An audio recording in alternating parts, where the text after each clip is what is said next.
segment, gardener guy Paul James joins us in the studio this morning to answer some of your questions. Paul, good morning. Good morning, Will. Different to have you here. Yeah, but as windy as it is right now, I'd rather be here. Yeah, helps keep the hair a little bit in control exactly. too. Well, the first question we have is from Christy. She's asking, are there any azalea preps I should do for the winter? Nope. Okay, plain and simple, yeah. No, the only thing I would suggest, azaleas are very shallow rooted, so make sure you got a nice thick layer of mulch on there, a shredded or chipped wood product or pecan shells, and make sure you water them through the winter months. Important for that too. Absolutely. Well, our second question comes from Tiana. She wants to know, when do you cut back on the rose bushes?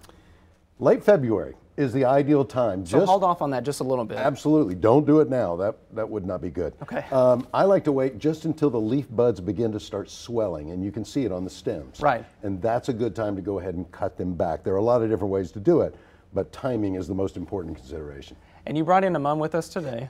So this question kind of pertains to the next one. Robin is asking, how long do mums last?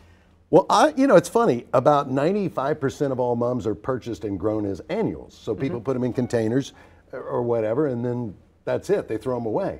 But they're true perennials. So if you want to plant them in the ground, leave them where they are, water them through the winter, and then on Mother's Day, shear them back a little bit, and do it again on July 4th, on Independence Day. Shear it a little bit, and then they'll develop buds, and by September, they'll be in bloom. Now, these ones still have their color. That seems to be an unusual thing for them to be here this long. Yeah, but this is a florist mum. This is not an actual mum that you would plant in the ground. It's the only one we have. Yeah, keep it inside a little bit.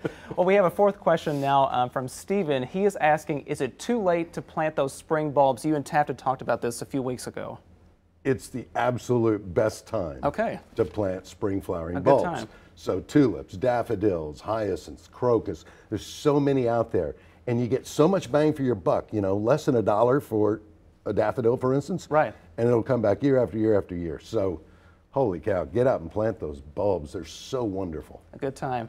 And one more question we have this morning from Mary. She wants to know, how should I cut back on watering my yard in the winter? Well, Mary, assuming that we have a fair amount of rainfall, then you cut back a little bit. But the thing that I am always harping on is you have to remember to keep watering things in the winter. Okay. Especially evergreens, which are continuing to grow, so they need moisture. Even turf grasses need moisture, like fescue, the ones that stay green. So don't skip watering altogether. When we have one of those beautiful, 58-degree December days, and invariably we do. We can, yes. In January.